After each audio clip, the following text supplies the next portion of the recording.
Hello friends, welcome back to my channel. आज मैं आपको फुल सर्कल कैप फ्रॉक बनाना बताऊंगी। तो उसके लिए मैंने ये 3 मीटर क्रैप का फैब्रिक लिया हुआ है। आप इसे अपनी पसंद से किसी भी फैब्रिक में से बना सकते हैं। तो सबसे पहले हम टॉप पार्ट की कटिंग करेंगे। तो फैब्रिक को मैंने 4 फोल्ड करके बिछाया हुआ है। जो मेरी साइड है वो इसकी बंद वाली साइड है और जो ऊपर की साइड है वो इसकी खुली हुई साइड है। और इसकी जो लंबाई है वो मैंने 15 इंच की रखी है। 14 इंच की लंबाई हमारी रेडी होगी। अभी ऊपर से शोल्डर के लिए हमें 7.5 इंच पर निशान लगाना है, क्योंकि हम नॉर्मल गला रखने वाले हैं तो शोल्डर 7.5 इंच का ही लेना है। और आर्म होल की लंबाई के लिए भी हमें 7.5 इंच पर ही निशान लगाना है। 7.5 इंच पर निशान लगाते हुए एक सीधी लाइन ड्रॉ कर देनी है। अभी यहाँ से हम चेस्ट का मेजरमेंट लेंगे। तो आपकी चेस्ट का जो भी मेज़रमेंट हो उसका चौथा भाग करना है और उसमें 2 इंच ऐड कर देना है सिलाई मार्जिन के लिए। तो मैंने 11 इंच पर निशान लगाया है और एक सीधी लाइन ड्रॉ कर देनी है। चेस्ट का 4th पार्ट करके 2 इंच एक्स्ट्रा लेना है। अभी बैक आर्म होल के लिए हमें 1.5 इंच पर निशान लगाना है और फ्रंट आर्म होल के लिए 1 इंच पर निशान लगाना है। और दोनों निशानों पर हमें राउंड शेप ड्रॉ कर देना है फ्रंट और बैक आर्म होल के लिए।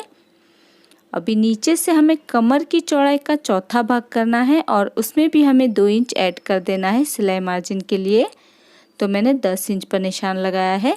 वेस्ट का 4th पार्ट करके 2 इंच एक्स्ट्रा लेना है। अभी साइड से भी हम लाइन ड्रॉ कर देंगे। देखिए इस तरह से। अभी नीचे से ऊपर की तरफ हमें 1 इंच पर निशान लगाना है कमर के लिए और इस तरह से हल्का सा राउंड शेप ड्रॉ कर देना है। इससे हमारे कोने नहीं लटकेंगे। अभी गले की चौड़ाई के लिए हमें 3 इंच पर निशान लगाना है। तो गले की चौड़ाई हमें 3 इंच की ही लेनी है और गले की लंबाई के लिए हम 4.5 इंच पर निशान लगाएंगे, क्योंकि हम इसमें आगे और पीछे का गला सेम ही बनाने वाले हैं। तो गले की लंबाई हमें 4.5 या फिर 5 इंच से ज़्यादा नहीं लेनी है। तो मैंने 4.5 इंच की लंबाई रखी है और इस तरह से राउंड शेप ड्रॉ कर देना है। अभी जहाँ पर हमारी आर्म होल वाली लाइन है वहाँ पर हमें आधा इंच पर निशान लगाते हुए शोल्डर स्लोप के लिए इस तरह से तिरछी लाइन ड्रॉ कर देनी है। अभी देखिए इस तरह से सबसे पहले हमें बैक आर्म होल से इसकी कटिंग कर देनी है। तो जैसे हमने ड्रॉ किया है बिल्कुल वैसे ही हमें इसकी कटिंग करनी है। तो देखिए इस तरह से मैंने कटिंग कर दी है। अभी हम इसमें से एक पार्ट को निकाल लेंगे और एक पार्ट को निकालने के बाद हमें फ्रंट आर्म होल की कटिंग कर देनी है। देखिए इस तरह से हम फ्रंट आर्म होल की भी कटिंग कर देंगे। तो देखिए मैंने कटिंग कर दी है और ये हमारे 2 पार्ट है आगे और पीछे के लिए। अभी हम बॉटम पार्ट की कटिंग करेंगे। तो पूरा जो फैब्रिक है उसे मैंने ट्रायंगल शेप में 4 फोल्ड करके बिछाया हुआ है। जो मेरी साइड है वो इसकी बंद वाली साइड है और जो ऊपर की साइड है वो इसकी खुली हुई साइड है। तो देखिए यहाँ पर मैंने पिन्स लगा ली है, क्योंकि ये फैब्रिक हमारा इधर उधर ना खिसक जाए। अभी जहाँ पर ऊपर वाला कोना है वहाँ पर इस तरह से हमें टॉप का कोई भी एक पार्ट रख देना है। अच्छे से मिलाते हुए हमें टॉप का पार्ट रखना है और एज इट इज़ ऐसे ही हमें राउंड शेप ड्रॉ कर लेना है। जैसे हमने टॉप पार्ट में राउंड शेप ड्रॉ किया था बिल्कुल वैसे ही। तो देखिए इस तरह से मैंने राउंड शेप ड्रॉ कर दिया है। अभी हम बॉटम पार्ट की लंबाई के लिए निशान लगाएंगे। तो बॉटम पार्ट की लंबाई में 30 इंच की रखने वाली हूँ। तो 30 इंच हमारी बॉटम पार्ट की लंबाई रहेगी और 14 इंच हमारी टॉप पार्ट की लंबाई रहेगी। तो टोटल हमारी 44 इंच की लंबाई हो जाएगी। आप बॉटम पार्ट की लंबाई अपने हिसाब से कम या ज़्यादा भी कर सकते हैं। अभी ऊपर से हम देख लेंगे कि कितनी लंबाई आई है। तो मेरी ये 43 इंच की लंबाई आई है। आपकी लंबाई कम या ज़्यादा भी हो सकती है। तो देखिए इंची टेप को इसी तरह से रखना है और पूरे में हमें 43 इंच पर निशान लगाकर राउंड शेप ड्रॉ कर देना है। देखिए इस तरह से मैंने राउंड शेप ड्रॉ कर दिया है। तो मेरा ये जो फैब्रिक है इसका पना 60 का था, तो इसलिए नीचे से मेरा कोई भी जॉइंट नहीं आया है। अगर आपका पना कम है तो आपका नीचे से जॉइंट भी आ सकता है। उसके बाद हमें इसकी कटिंग कर देनी है। तो देखिए मैंने कटिंग कर ली है और ये हमारे 2 पार्ट है आगे और पीछे के लिए। अभी ये जो बचा हुआ फैब्रिक है इसमें से हम कैप की कटिंग करेंगे। तो देखिए एक्स्ट्रा फैब्रिक मैंने कट कर लिया है और इतना फैब्रिक मैंने रहने दिया है। इसमें से हम कैप की कटिंग करने वाले हैं। तो फैब्रिक को हमें इस तरह से डबल फोल्ड कर लेना है। एक साइड इसकी बंद वाली साइड है और एक साइड इसकी खुली हुई साइड है। उसके बाद हम इसे 4 फोल्ड कर लेंगे। जैसे आप वीडियो में देख सकते हैं बिल्कुल उसी तरह से हमें 4 लेयर में इसे बिछा देना है। तो मेरी साइड है वो इसकी बंद वाली साइड है, बाकी ऊपर की एक साइड इसकी खुली हुई है और एक साइड इसकी बंद वाली साइड है। इस तरह से मैंने इसे 4 लेयर में बिछाया हुआ है। तो ध्यान रहे अपनी साइड बंद वाली साइड ही होनी चाहिए और ऊपर से भी इसकी खुली हुई साइड है। अभी देखिए इसके ऊपर हमें टॉप का कोई भी एक पार्ट रख देना है, तो बंद वाली साइड के ऊपर बंद वाली साइड ही रखनी है। तो देखिए इस तरह से हमें टॉप पार्ट को सेट करना है और इसका जो गले का शेप है उसी शेप में हमें इसमें राउंड शेप ड्रॉ कर लेना है। यानी कि जैसे हमारा टॉप पार्ट का गला है बिल्कुल वैसे ही हमें इसे ड्रॉ कर लेना है। तो ऊपर से भी हमारे टॉप पार्ट की भी खुली हुई साइड है और ये जो फैब्रिक है इसकी भी खुली हुई साइड है, तो हमें ऊपर से कोई भी एक्स्ट्रा नहीं छोड़ना है। तो मैंने राउंड शेप ड्रॉ कर लिया है। अभी देखिए हम कैप की लंबाई के लिए निशान लगाएंगे। तो कैप की लंबाई मैं 9 इंच की रखने वाली हूँ। आप अपनी पसंद से कैप की लंबाई कम या ज़्यादा भी कर सकते हैं। तो मैंने 9 इंच की ही लंबाई रखी है। अभी ऊपर से हम देख लेंगे कि कितनी लंबाई आई है। तो मेरी ये 14 इंच की लंबाई आई है। तो इस तरह से पूरे राउंड में हमें 14 इंच पर निशान लगाते जाना है और 14 इंच पर निशान लगाते हुए हमें इसमें राउंड शेप ड्रॉ कर देना है। देखिए इस तरह से पूरे में हम राउंड शेप ड्रॉ कर देंगे और अभी हमें इसकी कटिंग कर देनी है।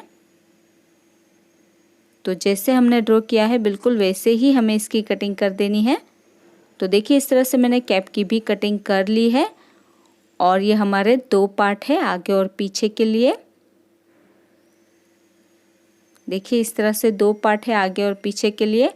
अभी नीचे वाला पार्ट हमें सीधा ही रखना है और उसके ऊपर वाला जो पार्ट है उसे हम उल्टा रखेंगे और ऊपर से जो इसकी खुली हुई साइड है वहाँ पर हम सिलाई लगाकर इन दोनों ही पार्ट्स को जॉइंट कर लेंगे दोनों साइड से। उसके बाद टॉप का जो एक पार्ट है उसे सीधा रखना है और उसके ऊपर दूसरा पार्ट हम उल्टा रखेंगे और इसके भी हम शोल्डर जॉइंट कर लेंगे दोनों ही साइड से। तो देखिए मैंने कैप में सिलाई लगा दी है दोनों ही साइड से। तो ये दोनों ही पार्ट हमारे आपस में जॉइंट हो चुके हैं, आप देख सकते हैं। उसके बाद टॉप पार्ट के शोल्डर में भी मैंने सिलाई लगा दी है। देखिए इस तरह से मैंने शोल्डर में भी सिलाई लगा दी है। अभी हम इसका आर्म होल बनाएंगे। तो उसके लिए मैंने ये तिरछी पट्टी ली हुई है। तो सीधी साइड से ही तिरछी पट्टी को हमें आर्म होल के ऊपर रखना है और इसके ऊपर हमें सिलाई लगा देनी है। उसके बाद हम पट्टी को डबल फोल्ड कर लेंगे और अंदर की साइड पर मोड़ देना है और इसी तरह से दूसरे साइड का जो आर्म होल है उसके ऊपर भी हम तिरछी पट्टी अटैच कर लेंगे और इसे डबल फोल्ड करते हुए अंदर की साइड पर मोड़ देना है। तो देखिए मैंने दोनों साइड के आर्म होल पर तिरछी पट्टी अटैच कर ली है। अभी हमें टॉप पार्ट में कैप अटैच करनी है। तो टॉप पार्ट को हम इस तरह से उल्टा कर लेंगे। देखिए इस तरह से हमें इसे उल्टा कर लेना है और ये जो हमारी कैप हमने रेडी की है इसे भी हमें उल्टा ही रखना है। लेकिन ये जो दोनों साइड में हमने सिलाई लगाई थी उन दोनों सिलाई को हमें शोल्डर के ऊपर जॉइंट करना है। तो देखिए इस तरह से दोनों साइड की सिलाई को हमें शोल्डर के साथ अच्छे से मिलाना है। उसके बाद हम इसके ऊपर पिन्स लगाएंगे ताकि कैप हमारी अच्छे से जॉइंट हो जाए, यहाँ वहाँ खिसके नहीं। तो इस तरह से पूरे ही राउंड में हमें इसमें पिन्स लगा लेनी है। तो पिन्स लगाने से हम सिलाई भी अच्छे से लगा सकते हैं। तो ध्यान रहे दोनों साइड के शोल्डर के ऊपर दोनों साइड की कैप की सिलाई होनी चाहिए। उसके बाद हम पूरे राउंड में इसमें सिलाई लगा लेंगे। तो देखिए मैंने इसमें सिलाई लगा दी है। अभी हमें पूरे राउंड में इसमें छोटे छोटे से कट लगाने हैं। तो कट लगाते वक्त ध्यान रहे हमारी सिलाई नहीं कटनी चाहिए। उसके बाद ये जो हमारी कैप है इसे हमें गले के अंदर डाल लेना है और सीधी साइड पर निकाल लेना है। देखिए इस तरह से हम सीधी साइड पर निकाल लेंगे और निकालने के बाद हम इसके ऊपर कवर सिलाई लगाकर इसे अच्छे से सेट कर लेंगे या फिर आप इसे प्रेस से भी सेट कर सकते हैं, लेकिन पूरे गले में हम कवर सिलाई लगा लेंगे। उसके बाद ये जो हमारी कैप की नीचे वाली बॉर्डर है इसमें आप चाहे तो स्टिच भी करवा सकते हैं। स्टिच करवाने से इसका फॉल बहुत ही अच्छे से आता है या फिर आप इसे डबल फोल्ड करते हुए इसमें सिलाई भी लगा सकते हैं। तो देखिए मैंने इसके ऊपर कवर सिलाई लगा दी है और इसकी बॉर्डर को भी मैंने फोल्ड करते हुए इसमें सिलाई लगा दी है। अभी हम इसमें बॉटम का पार्ट अटैच करेंगे टॉप पार्ट के साथ। तो टॉप पार्ट को सीधा ही रखना है और बॉटम पार्ट को उल्टा रखेंगे और इसके ऊपर हमें सिलाई लगाकर इसे जॉइंट कर लेना है टॉप और बॉटम पार्ट को। और इसी तरह से दूसरी साइड पर भी बॉटम का पार्ट उल्टा रखना है टॉप पार्ट के ऊपर, और इसके ऊपर हमें सिलाई लगाकर टॉप और बॉटम पार्ट को जॉइंट कर लेना है। तो देखिए मैंने बॉटम पार्ट को जॉइंट कर लिया है दोनों ही साइड से। अभी हमें इसे उल्टा कर लेना है। देखिए इसे इस तरह से हम उल्टा कर लेंगे और साइड से 2 इंच का गैप रखते हुए हमें इसकी फिटिंग करनी है। तो कमर तक ही हम 2 इंच का गैप रखेंगे, नीचे हमें सिर्फ 1 इंच का गैप रखते हुए इसमें फिटिंग की सिलाई लगा देनी है।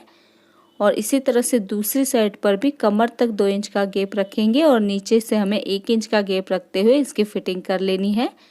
उसके बाद नीचे भी आप चाहे तो स्टिच करवा सकते हैं या फिर आप इसकी बॉर्डर को इस तरह से डबल फोल्ड करते हुए इसमें सिलाई भी लगा सकते हैं। तो देखिए मैंने इसकी फिटिंग कर ली है दोनों ही साइड से, और नीचे की जो बॉर्डर है उसे भी मैंने डबल फोल्ड करते हुए इसमें सिलाई लगा दी है।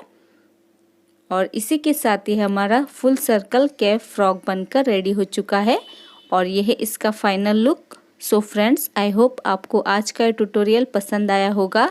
अगर आपको आज का वीडियो पसंद आया तो इसे लाइक और शेयर ज़रूर कर देना, और अगर अभी तक आपने हमारी चैनल को सब्सक्राइब नहीं किया है तो प्लीज़ इसे सब्सक्राइब कर लीजिए और साथ में उस बेल आइकन को प्रेस करना मत भूलिएगा ताकि आपको हमारी आने वाली वीडियो की नोटिफिकेशन सबसे पहले मिल सके। और आपको ये वीडियो कैसा लगा मुझे कमेंट करके ज़रूर बताइएगा। मेरा ये वीडियो देखने के लिए thank you so much guys.